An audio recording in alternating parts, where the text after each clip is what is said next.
Austin Adigwe. Austin Adigwe is an economist and a banker who will be joining me. Let's take a look. Let's analyze these figures and the way out, not the way forward. We need a way out because we cannot continue like this. Good afternoon, Adigwe. Thank you for joining me on the show. Good afternoon, ITV. Thank you for having me. All right, compliment of the season. Same here. Thank you.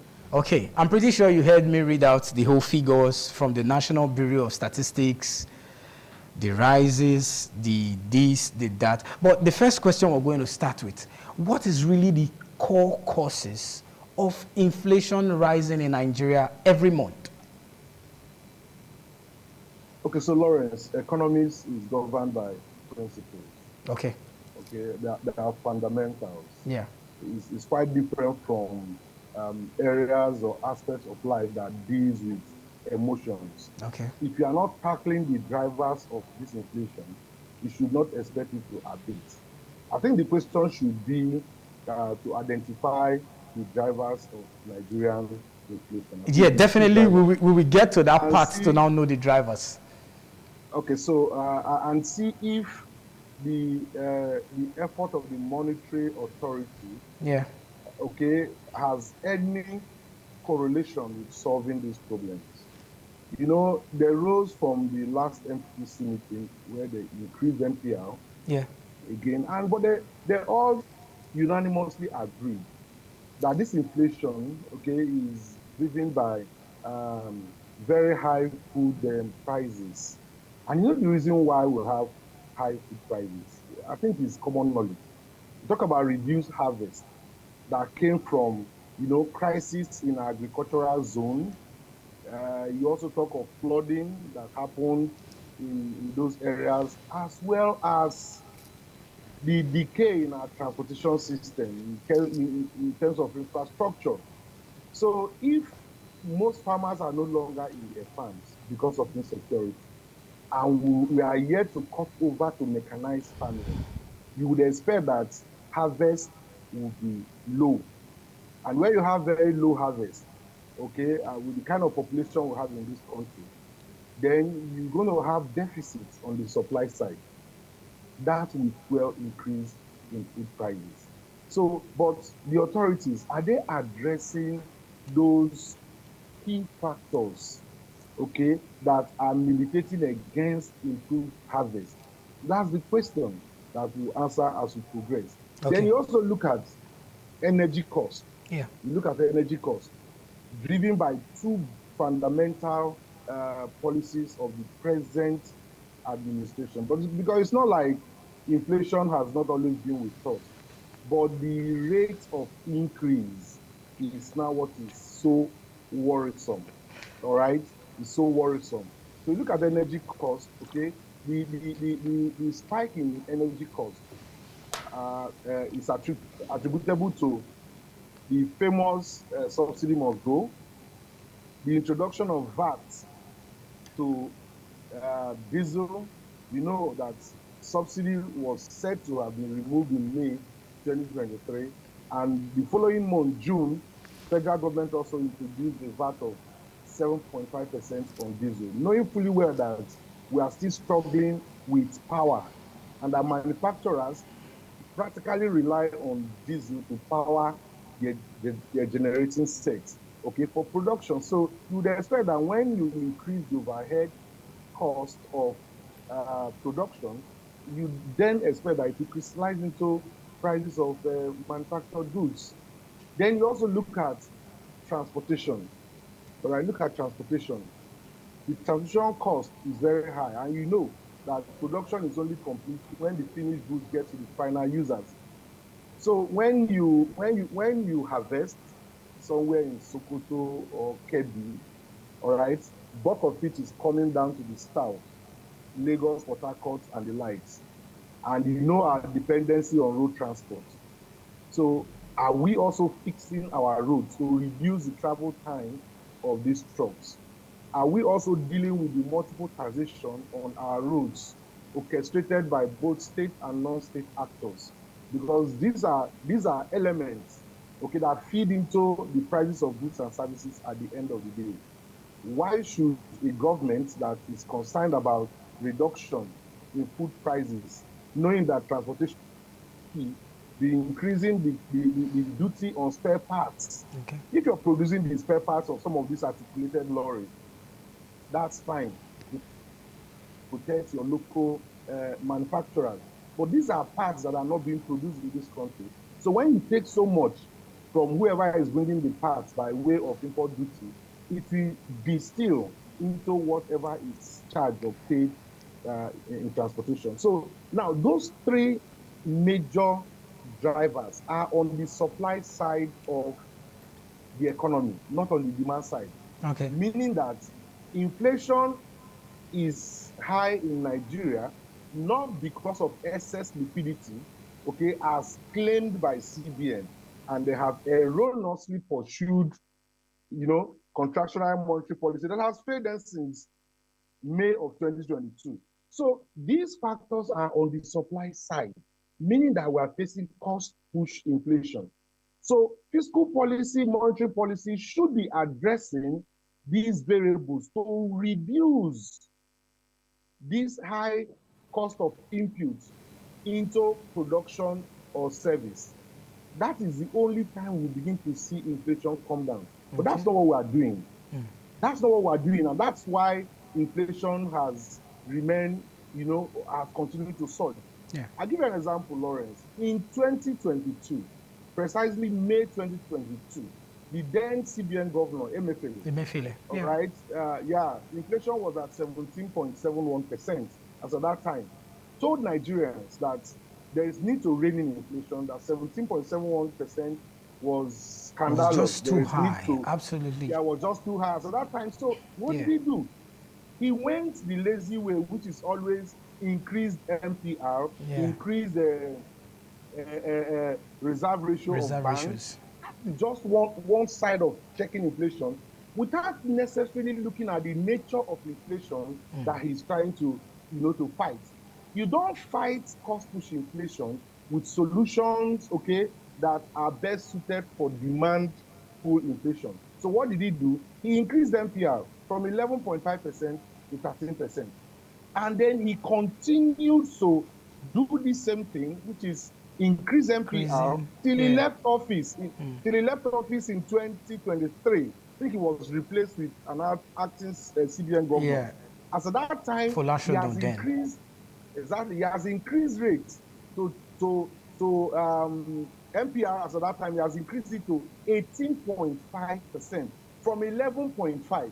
Now, inflation had also adjusted from the 17.71% to 22%, telling CBN or the monetary authority that you guys are not doing the right thing. But what did we now have? The new administration came, they brought in Cardozo.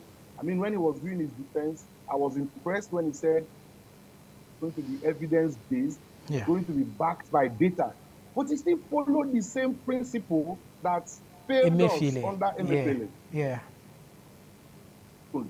He has raised MPR by 850 basis points Point. to control inflation. Guess what? There is no accountability in this country.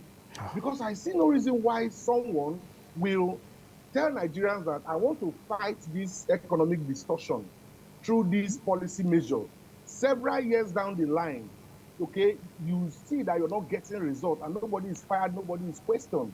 Okay, so Cardozo came again and said he was going to continue. In short, he has actually raised MPR by 850 basis points. Basis point. Yeah. He has also increased the bank's reserve ratio Ratios. from 27% to 50%. All these, okay, so do what? Cut back on money supply. Yeah. Because he feels that's the best way to fight inflation.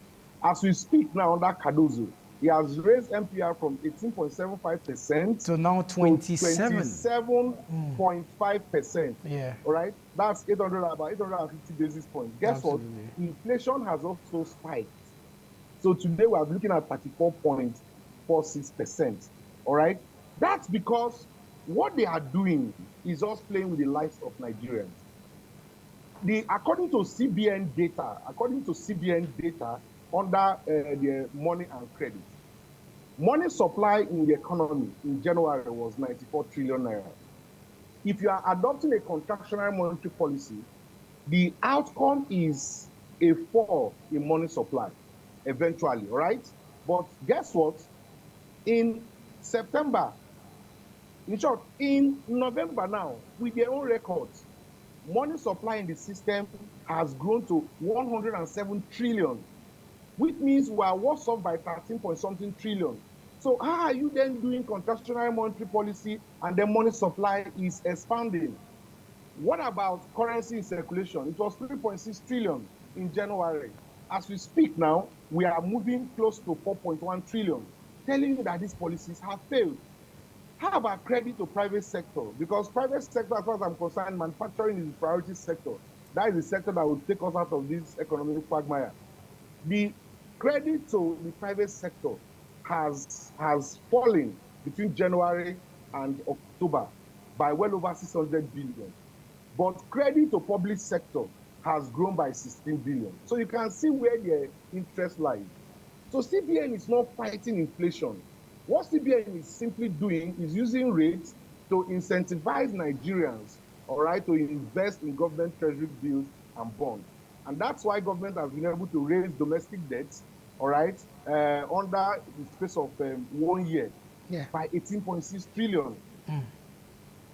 So, you know, these things are very simple. In the economies, we're not interested in who is directing or whatever. Just put the right policies. Okay. So if CBN and again, there is no Congress, and that's the biggest problem, my brother. That's the biggest problem.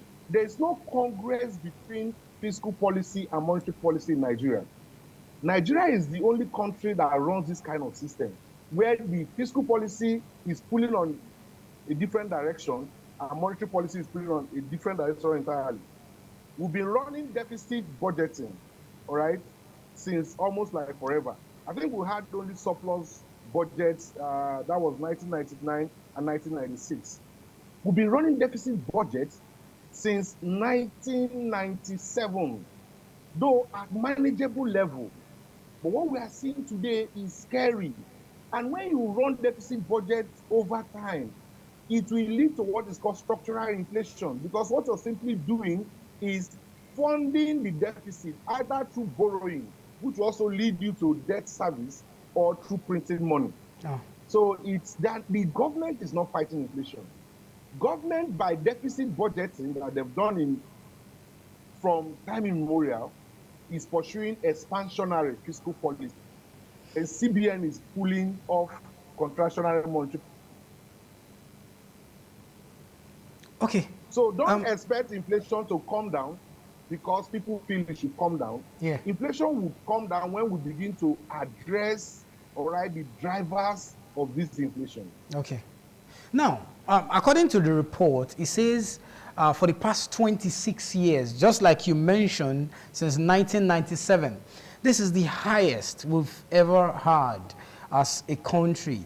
And to be honest, it is choking.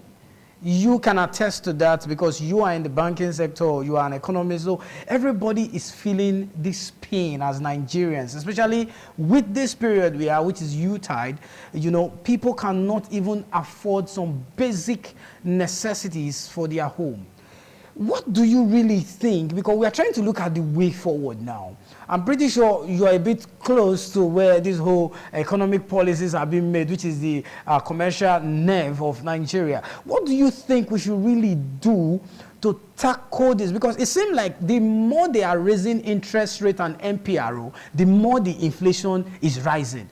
Could there be another method the Apex Bank under the leadership of Cardoso and his team in the MPC would do to make a change, something different, like thinking outside the box?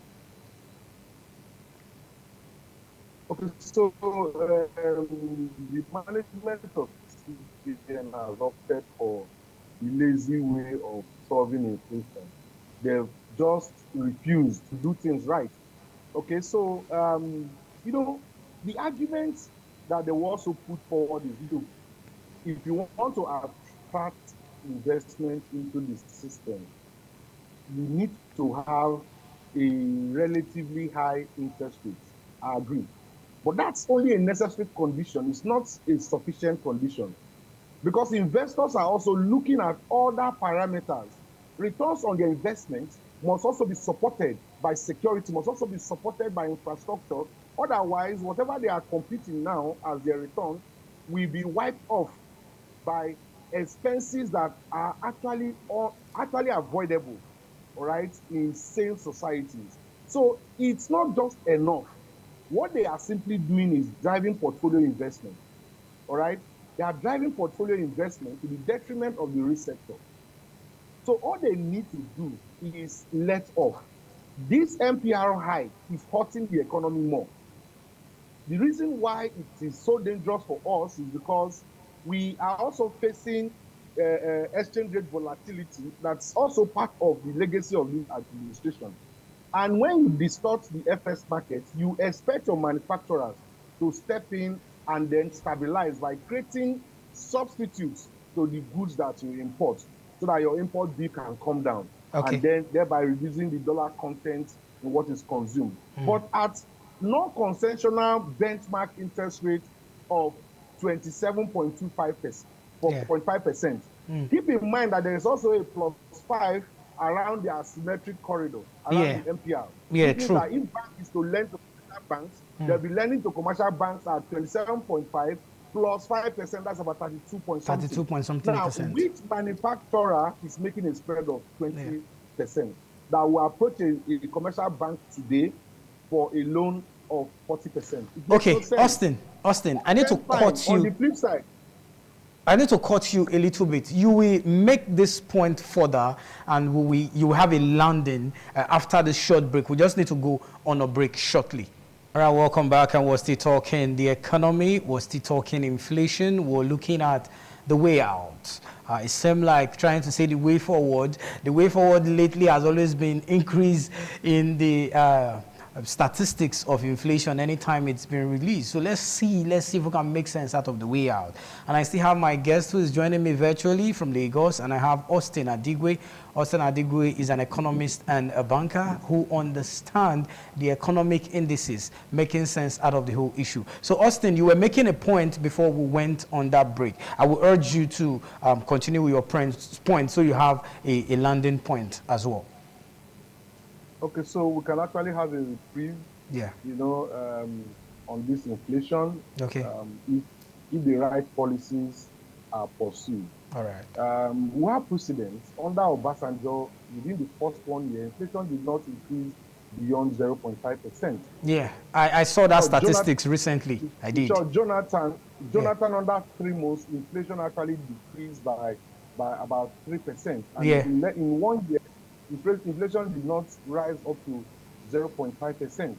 So this is monumental, and Okay. it tells you, speaks to one thing: no matter how you want to spin it, it is your economic management style that is creating all this upheaval. And if the monetary authority can just pull back and then start addressing the issues that they are very familiar with, Okay. all these issues, you begin to see, inflation relaxing Yeah. and coming down. I tell you for free, MBS figure for inflation is very conservative. Yeah. But in order not to spark controversy, we work with it because that's government figure. Absolutely. That is even too high, because there is no food item in this country that has gone up with anything less than 180%. Absolutely true. 2023 and Yeah. today. So even if you look at the aggregate, including those items that are captured under core inflation, by the time you back out energy and agricultural produce, rent has gone up, everything has gone up, transportation has gone up. So if we're even working with this conservative figure, all right, and somebody whose statutory mandate, who is drawing salary from the tax that I pay, from the tax that you pay as CBN governor and CBN management, cannot check this inflation. They are giving us policies, inflation is still going up, and Nigerians are just okay with it. We need to beam our searchlight to that particular institution. So by way of charting a way forward, the first thing is CBN, you need to step aside some of these policies. Okay. They are just not working. All right. Even from your own report, from the report you're given, it Yeah. is very scandalous that you are pursuing, you're so hawkish on monetary policy, you're pursuing contractionary monetary policy, which means you're mopping up liquidity from the system, and yet currency in circulation has grown. Currency in circulation has grown by over 300 billion within the same period that you've increased so much. Money supply has grown by 13 trillion within the same period. That should really cause you to rethink. See, Lawrence, you see, textbook economics is different from applied economy. True. Right? Yeah. Even if you're facing demand pull inflation, MPR hike is still the lazy way to get out of it. Because what you're simply saying is that productivity has fallen. As a result, output is low. So you have too much money supply. Then you have too much money chasing few goods. Now, there are two ways you can do it. You can cut back on money supply to match up the available goods and services. Or you can increase the available goods and services to match up that level of money supply. Yeah. The second example is what fuels growth. So one would have expected that if you don't have so much agricultural produce, do we now have mechanized farms spread across the length and breadth of this country? Of course, you know the gestation period between cultivation and harvest. I do not expect that the harvest will improve overnight. But are we looking for that in the next 1 year? Okay, harvest will improve because we now have people, okay, doing mechanized farming. Or we now have greater number of our farmers that are back to the farm. If the answer is no, this can only get worse. It's not a case of whatever. So they need to look at that. That's number one. Okay. Number two, this issue of security, okay, is fundamental to everything. Look, if security is a challenge, every other thing around the economy will be challenged. Look at our FDI for 2014. Quarter one, it was 119 million US dollars. In short, quarter two, we fell to 29 million US dollars, the lowest Nigeria has ever seen. Yeah. In quarter three now, we've come up to 103 million. But let me shock you, Lawrence. Go back and check 10 years ago. Okay, let's do 10 years. Don't let us do, let's do 10 years. Yes, 10 years ago. 10 years ago would be exactly 2014. Right? 2014. Correct. In quarter three of 2014, FDI into this country was 544 million US dollars. 544 million. Can you compare it to 103 million that we're getting today? No. In quarter four of the same 2014, we even bettered what we did in quarter three. Yeah. It moved to 768 million. Okay. So how can a country, after 10 good years, begin to retrogress? Instead of progressing. Badly. Instead of progressing, instead of moving forward. Yeah. So CBN needs to understand that the rate hike has not worked. It will not work because we are not facing demand pull inflation. Okay. And for those watching at home, let me explain so that we don't just come here and sound like becomes academic. Now, if you go to the airports now, the airfares have gone up. Absolutely. I saw the release recently from one state to another state, especially within this UTAD. Yes. Now, so you go and ask those airline operators. Yeah. The increases you're seeing in airfare, it's not because they are having more travelers. More customers traveling. It's because of the operating cost. That's true. Jet air fuel. Yeah. Maintenance of is because of their operating cost. So government must hit at the root of the operating cost of businesses. Are they doing that? They are not doing that. They've increased tariff for electricity. And you see, you find some Nigerians that are not too trainable. Yeah. Celebrating. Okay, I'm not in band A, so I'm not paying it. So it doesn't concern me. Hey, that manufacturer that is on band A, that is paying this high energy cost, will transfer it into the price you pay once you pick up his commodity in the market. Yeah. So eventually, the tax incident is going to fall on you, the consumer. You don't need to be the one making the payment initially. Yeah. So government must begin to now see how they can support, particularly, I'm very, very particular about manufacturers, support manufacturers. Yeah. If you support them, okay, even if it means, you know, bringing them into a kind of um, localizing them, okay, in order to give them cheap energy, just do something that will reduce their overhead.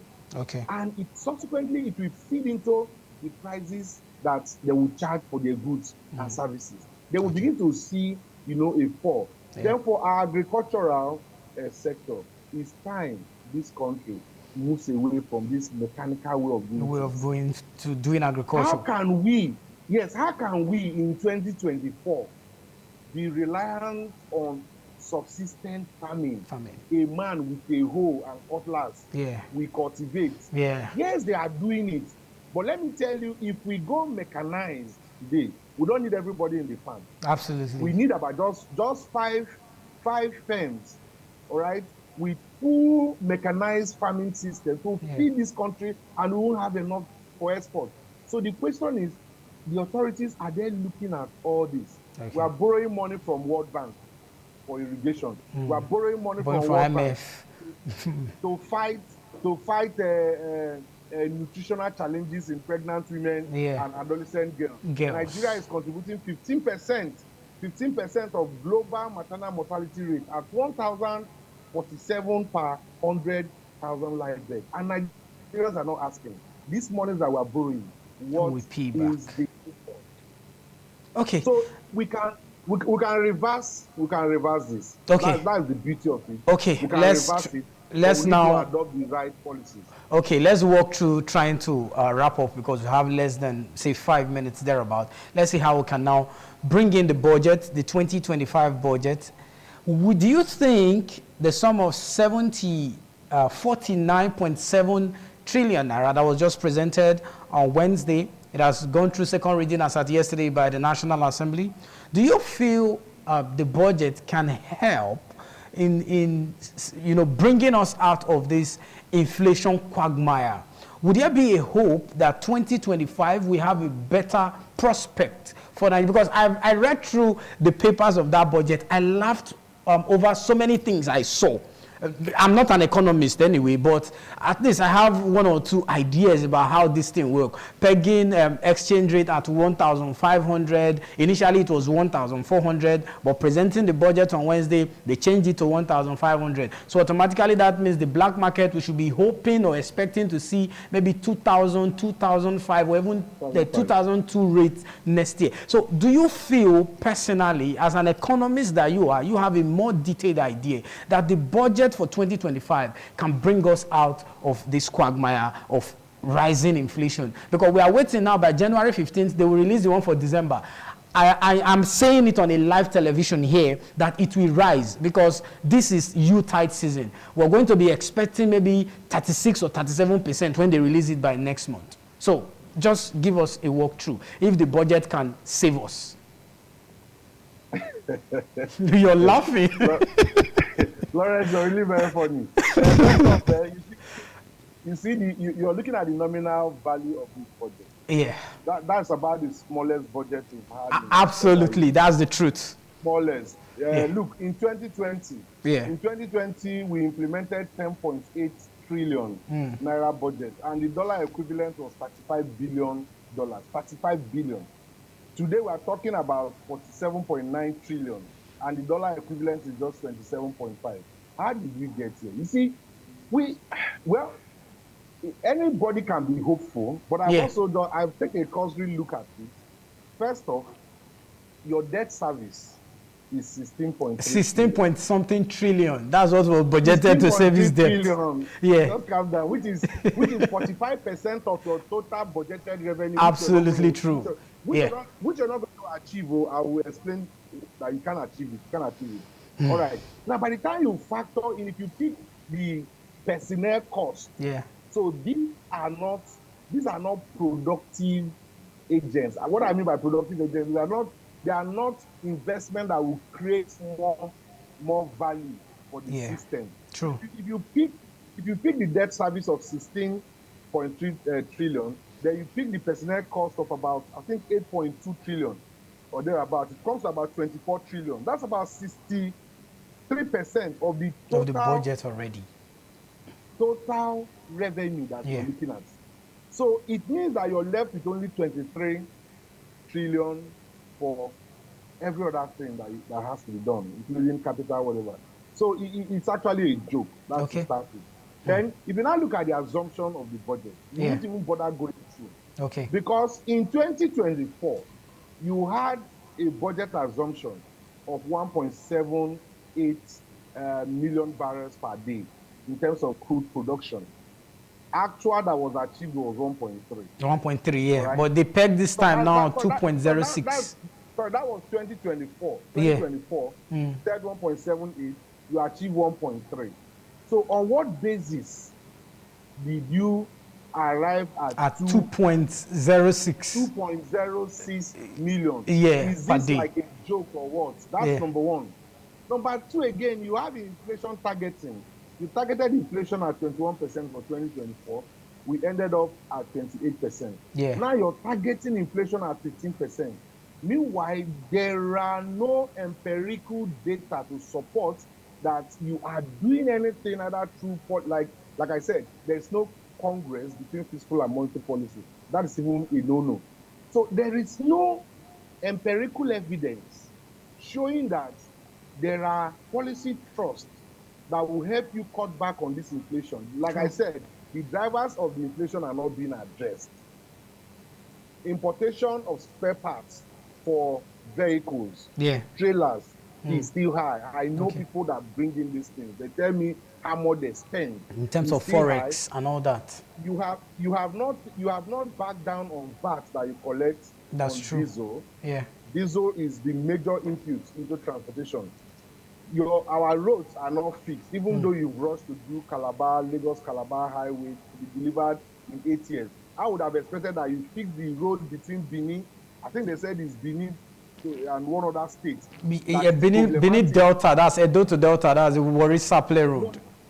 No, there's a road that links the south to the north. If you're going okay, that's Benin Auchi Lokoja to Abuja. Yeah. Transporters, I have interviewed quite a number of them. That's true. The travel time has grown by days because of just a small failed portion. Trailers even fall. Some spend days on the road to cross just few kilometers. This government should have just fixed that place. Yeah. Let the federal roads be motorable. Okay. Then you can go and do whatever you want to do. Whether you want to do highway to Cameroon, that's okay. fine. So Adigwe, what are you doing to reduce the inflation? All right. Yeah, just land with this. Let's wrap up with what you want to say now, because my PD is already giving me a sign. Just wrap up with this.